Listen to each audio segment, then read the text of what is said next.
guys have had a bad day of team roping and you can't figure out why?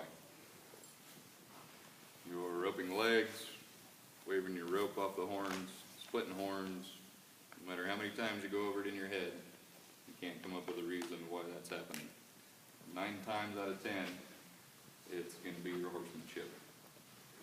Another issue is safety, and this pertains to any kind of discipline you want to do, whether you're a hunter jumper, barrel racer, team roper, pleasure rider, trail rider.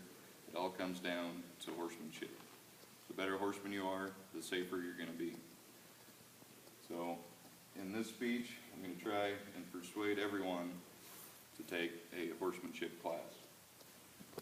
The Equestrian Sports Foundation have found that over 78,000 people have been injured in a horse-related activity per year. So taking a horsemanship class is going to be a good way to learn the things that you need to learn to be a lot safer. This horse, I brought him in this morning, and how it used to be, I'd just hop on him and take off and warm up that way. Over the years, I've kind of got a little bit smarter. I put him in the round pen and did some groundwork. Everybody here saw what he did. He took off bucking and jumping and a lot of things that I didn't want him to do.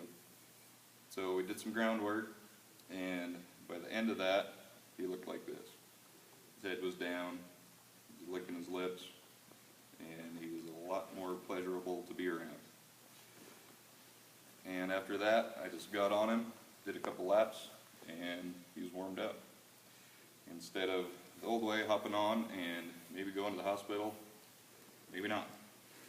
And Chris Cox and Tyler Magnus are kind of have started a movement in trying to be better horsemen in the team roping industry.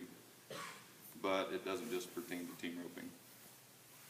So when I was growing up, all I would see was the professional guys winning with their rope. I wouldn't even notice what their horse was doing. It was just kind of a mechanism, kind of like your rope or your saddle, to win. When I was in the USTRC finals in Oklahoma City, they put on a clinic that was from Clinton Anderson. And Clinton Anderson doesn't claim to be a team roper, never has. In fact, he doesn't even really like it. And a lot of people kind of knew that. So going into it, nobody was really listening until he came in with just his horse, didn't have a rope. He had a problem horse of one of the team ropers there. And by the time he was done, he was quiet in the box. He was under his seat. He could move all the different parts of his body. He was calm. And after that, my roping went to the next level. Because it doesn't matter what you can do with your rope in your right hand. If you don't have your left hand and your horse under control, there is no point to have your right hand. The plan to kind of solve this problem is just more knowledge, getting the word out that if you're having problems, there is an answer. You can go to local places like this, River Sage Stables, and they have clinics a lot like the one I went to, Clinton Anderson, and they show you how to be a better horseman. That's really all it takes. The more knowledge, the better.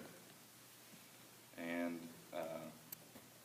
Chris Cox did a team roping clinic with Rich Skelton, who was a 8 times world champion team roper, and they had a lot of different problem horses there, and Rich really didn't know what to do with him.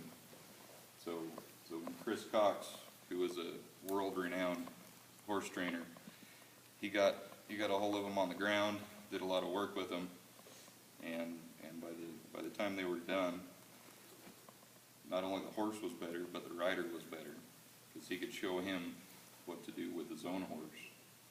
So, Rich really put a new light to him, even being an 8 times world champion team roper.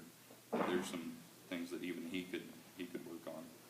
So, if you would like to find out more, you can go to downunderhorsemanship.com, just Clinton Anderson, or chriscox.com, and tylermagnus.com.